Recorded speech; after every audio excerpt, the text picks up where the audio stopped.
Hey y'all, welcome to the Houston Gardening Novice channel. I'm a newbie gardener here in Houston, Texas, Zone 9B. Half the time I don't know what I'm doing, but I enjoy trying things out and figuring out what works for me. I hope you can join me in my gardening journey as I slowly work on building my backyard sanctuary. So it's the beginning of June. Let's take a look at what's growing in my grocery store aisle, basically my container gardening. Let's start from that end. Okay, this is the first plant for this section. This is a neem tree. I bought it, I think this is its third month. It was probably only 1 foot tall when I bought it. It's had this much growth in the past 2 months. Neem trees grow very fast and very large. So I'm trying it out. I don't know how it will do in this container. This is the largest container that I have, but let's just try and see. Neem is very beneficial. It has, it has many properties. It's antifungal, antibacterial, antiviral, so many properties. So I found it in my local garden store, and I was very happy to have found it. Where I grew up, we had lots of neem trees. So this is how it's looking like. They grow very, very big. So we'll see how that goes. Okay. This here is my DIY rain barrel. It's fall right now. We've been having lots of rain, so it's buckling. I need to support that a little bit, but it's completely full. And once the rain stops, I'll be using that to this to water these containers. In this bed right here, this is one of my sad beds. I just have snapdragons. In the winter I had spinach, which I've now taken out, and I just have snapdragons. I think I threw some marigold seeds right there.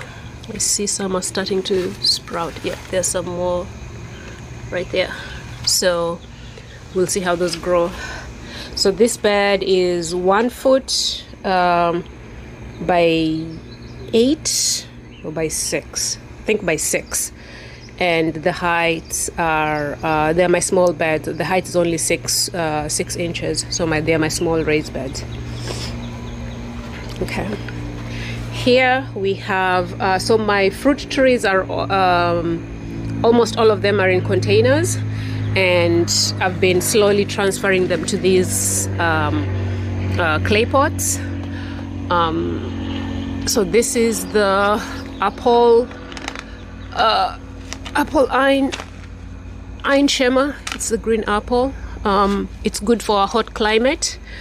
I see I have some aphids. I sprayed, can't see that with the sun. I did spray some neem oil a few days ago. I need to repeat it, so I'll do that again today. Here I see where I sprayed the neem.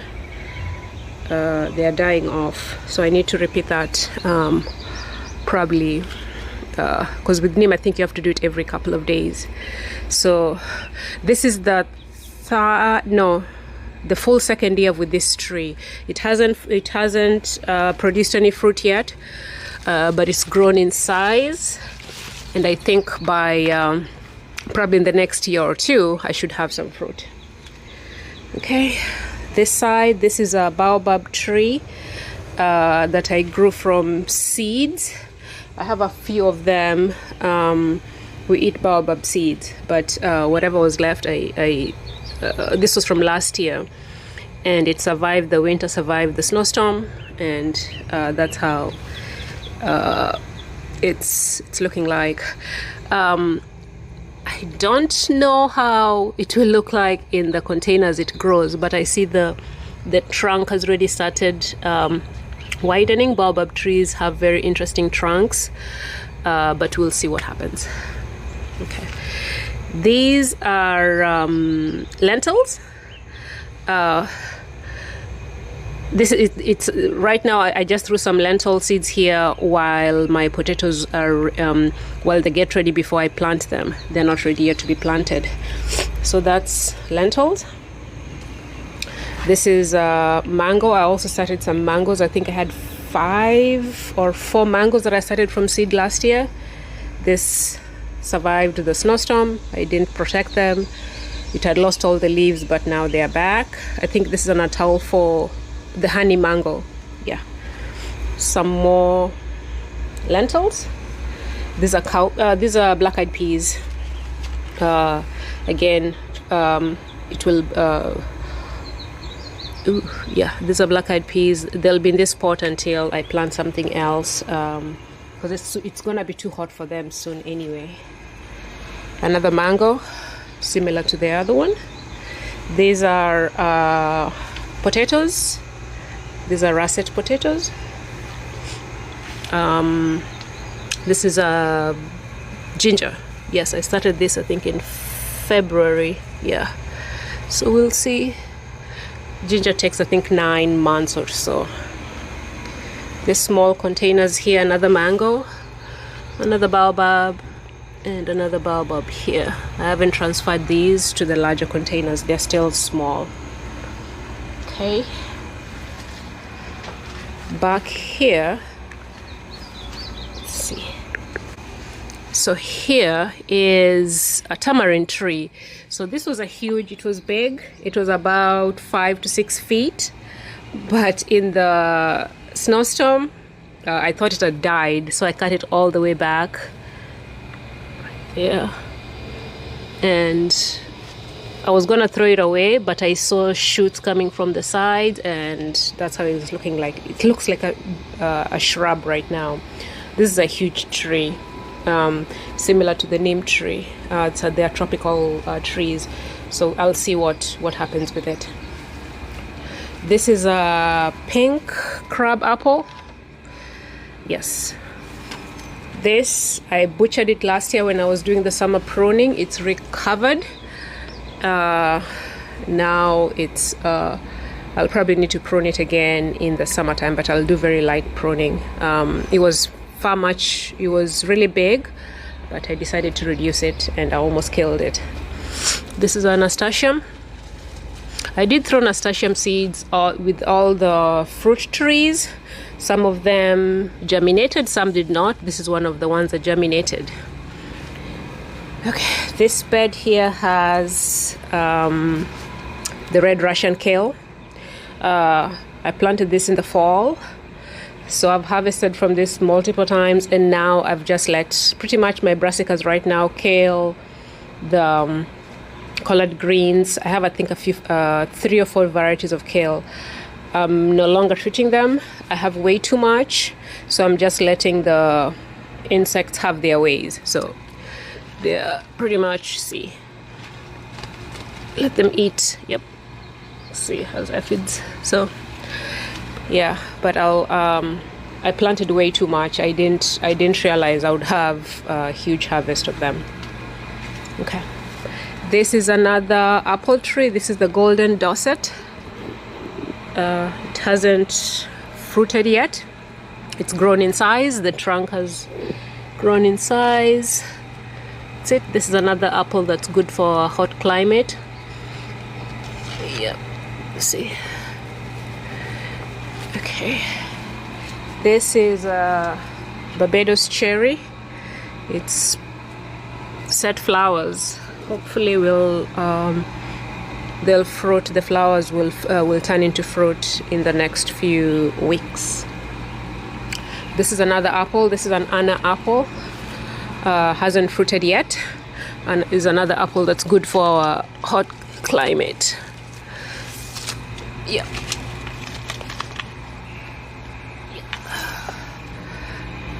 Okay, see. Back here, these are carrots. Right here. It's too hot. I don't know if these carrots will have anything. It might just be leaves. Look at this one. These are nothing. Let's see. Yep. Coffee. You want a snack? Nope. Okay. It will soon get too hot for these, so I'll just take out whatever we have, and we'll try again in the fall. Another mango. So this mango, the seed sprouted 2 trees. So interesting. Okay. Another black-eyed peas. This is my grape. A few weeks ago I did this trellis system here, this wire trellis system, and I pruned. I pruned all the grapes all the way back, all the shoots all the way back, and just left this one to train it along this wire. There's been a lot of growth since then, and we'll see how it goes. I plan to replace this with muscadine grapes, which are more ideal for our hot climate. This red katawa, this is it's not good for our zone, but I'm just letting this go. We'll see what we get. Okay. This bed here, this is which kale is this? I don't think it's the curly leaf. It's some dwarf kale. I don't remember which one.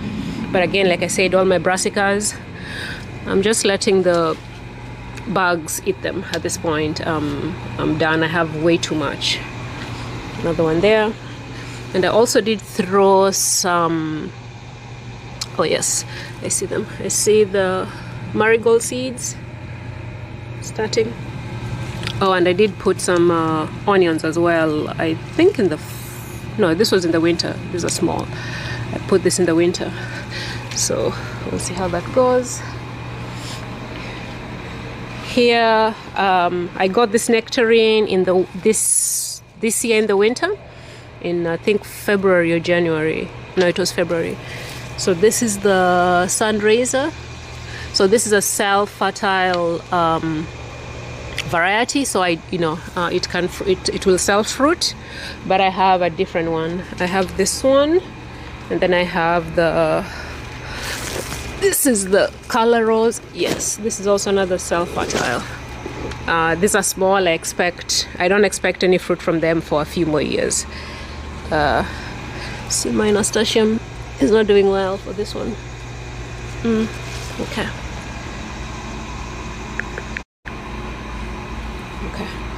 Next up, this is a mulberry. I think it's what, dwarf mulberry. Yep. Right here. Yeah, it's a dwarf ever-bearing mulberry. This is its first year. It had some, I harvested a few, and I haven't seen any new mulberries since March. But it's grown, that's huge. So I'll probably need to trim that back soon. Here, I didn't show this. This is another black-eyed peas. Okay, this is the nectarine. This is the color rosa. And I have some, I think these were the sweet 100s. Yes, the sweet 100 tomatoes. So I grew these tomatoes in a grow bag, I think 2 years ago. But when I was transplanting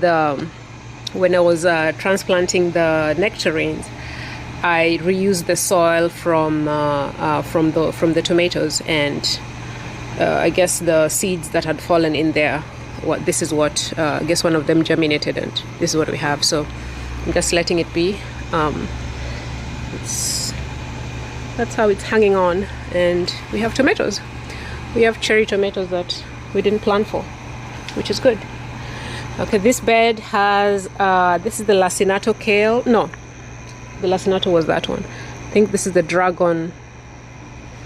Yes, this is the dragon kale. Very nice. Again, I've eaten a lot of this. Oh, there's another one there too. And in the beds. I think I have some onions here as well, maybe 1 or 2. No, maybe not. I see marigold seeds as well. So this year, whenever I find marigold seeds, I just throw them everywhere. So we'll see what comes out. I just want to make sure that I have marigold everywhere. So there'll be random seeds popping up in different places. Okay. Here these are my berries.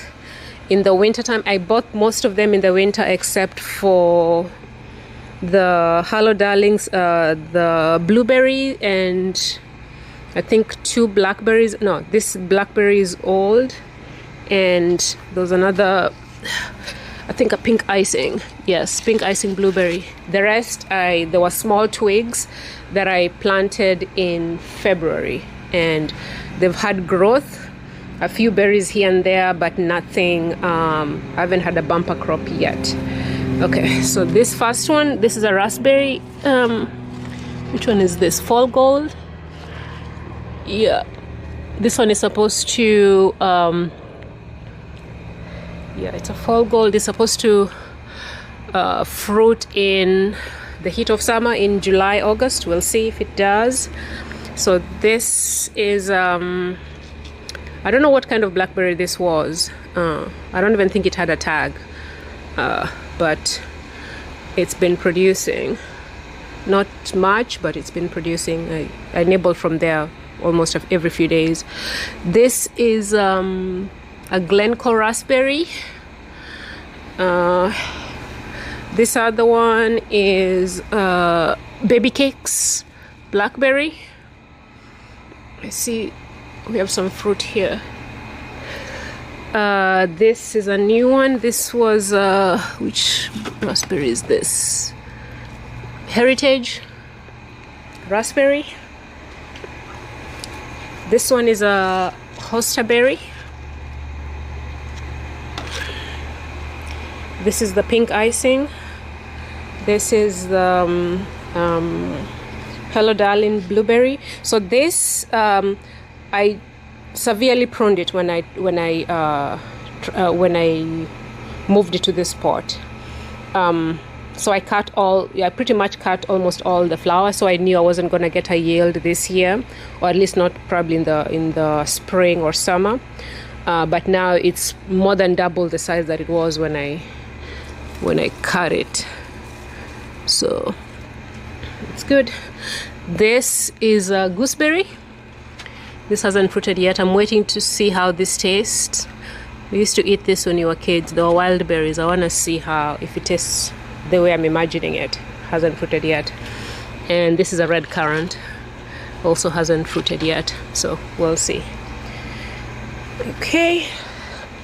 So that's how this side is looking like. And let's go take a look at the other side. So this is the east side of the landscape. The sun goes from this way to this way. So this is the east side. Before we go, so this is lemon balm. This is a citronella. This is a mojito mint. And this is a pineapple sage. Okay. All right, let's go take a look at the west side.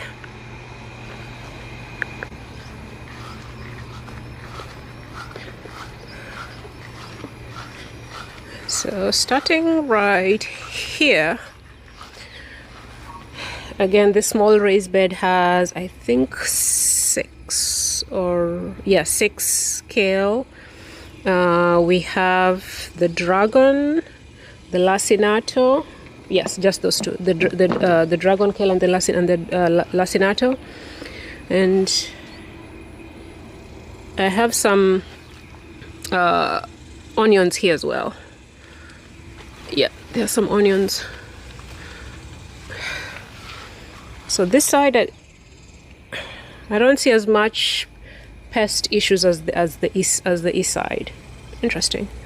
But so you see, I have a lot of brassicas.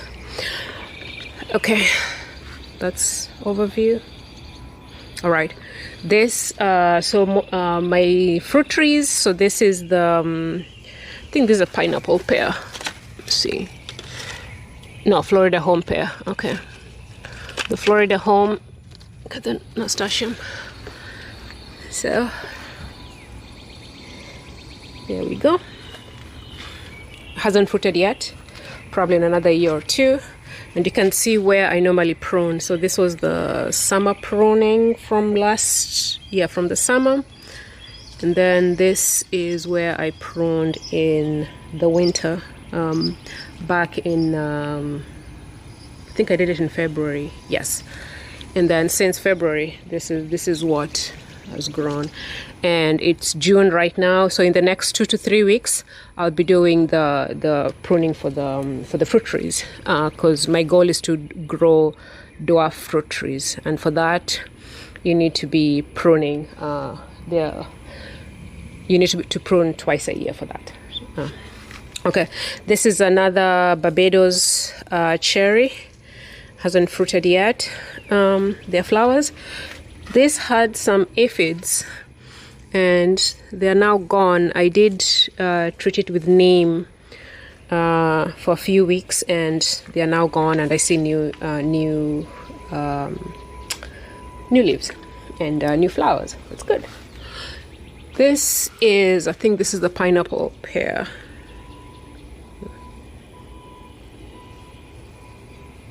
Okay. Yeah, that's the pineapple pear. Hasn't fruited yet. Here, this bed. Look at that. What is it eating? It's eating my snapdragon caterpillar. Oh, I see another one too. Okay, so this bed has snapdragons. I have some kale. I have some other veggies in here, and marigold everywhere. This side we have black-eyed peas. This grape, this is the Niagara White. I liked how these grape trellises came out. It looks good, and there's been growth since then. So I just need to make sure I'm training these the right way. Again, these grapes will be replaced by muscadine grapes in the fall. Okay.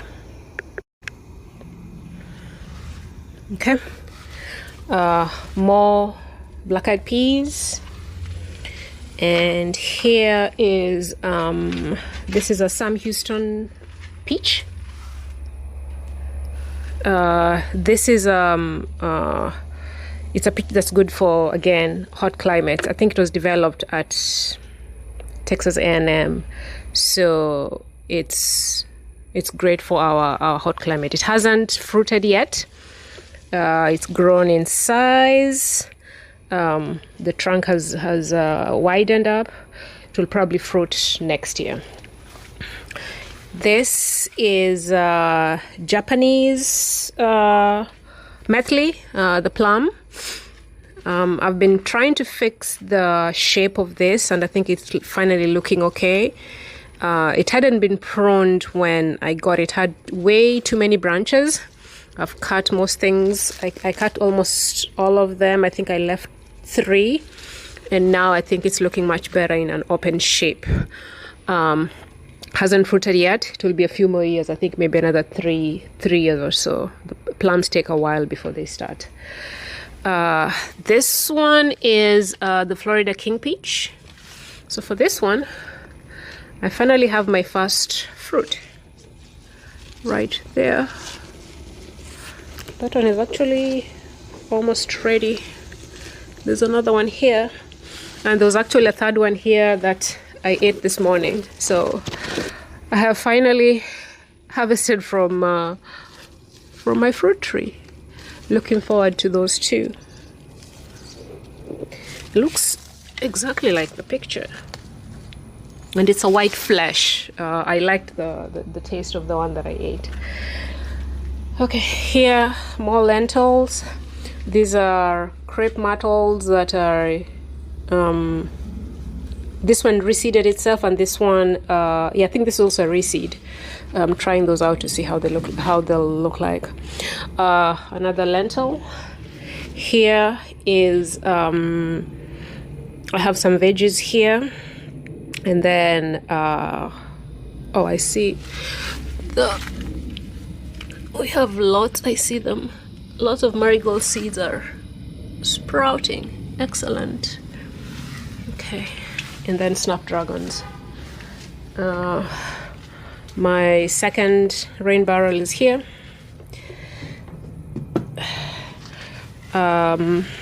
This is is this Santa Rosa? Yes, this is a Santa Rosa plum. Hasn't fruited yet. It will be a few more years before it does. This is Fuyu persimmon. This one actually fruited already this year, but they dropped. So it's their first fruit. It was when I got this 2 years ago, it was a very tiny stick. It looked the size of this bamboo stick. It's increased. I've pruned it twice, and I finally had some, let's see, this is the pod right there. Oh, here it is. Yes, it's dried up. I had some fruit, but they dropped, which tells me next year I should probably have some fruit. I'll prune this again in the next few weeks. This is a gold nugget loquat. Hasn't fruited yet. It's just growing in size. It's a few years old. I think this is its third year. Hasn't fruited yet. We'll see when it will fruit. Lentils, and my last bed is here. My dog is looking for lizards. Oh my God. Okay. Marigolds. You have some basil. Snapdragons. The snapdragons, I put them in the fall of last year, so they've been holding the bed. And for us, snapdragons are a perennial. So for these, I'll just cut them, and then new growth starts at when you cut them. So they'll be back. And then over here, this is my compost. I started a batch yesterday. This is the side that's cooking. This side is new. I'll be adding to this side. And my finished compost, what I harvested, is here. So this is ready for use. Okay. This is my liquid fertilizer, my Jadam liquid fertilizer. It's been in there for a year, since last summer. I'll probably open it and start fertilizing my veggies with it in the next week or so. Okay, so this is the view. Okay, and for this, so the west side during the day, it's in the shade, and then by midday the sun will move this way, and then it will be in full sun for the rest of the evening, for the rest of the afternoon and evening. But because of the orientation and how things are the exposure that I have, I decided to have to do container gardening on the sides of the house, and I think it's worked out pretty well. Making use of the space, because I think the distance from the fence to the house, I think this is maybe 7 feet. And then also because of the shading, it was kind of hard to figure out what could work. So, and I wanted to make use of this space. So it used to be just grass, just lawn, and then I added. First, I removed the grass, smothered the grass that was on the sides, added the rocks. The sprinklers were in-ground sprinklers. I raised them up so that they can, you know, using the shrub, these are the shrub heads, so that they can water the containers. They're at a good height now. They can water the containers for both sides, also that side as well. And then about 2 years ago, yes, 2 years ago, I created this flagstone path right here. So I think overall looked good. These hanging baskets, these are old. They were actually cracked. They were hanging right there, but they're old, they've rusted. The bottom is pretty much gone, so I need to get some more hanging baskets. And I knew at some point they would fall. They were gonna fall. So right now they're just here. See, until I get new baskets to replace them. But these are petunias and petcoas that are in here. So, but yeah, they're pretty done. Okay, so this is the second side. So all right, I'll stop this video right here. Thank you so much for watching, and I'll catch you all on the next one. Thank you. Bye.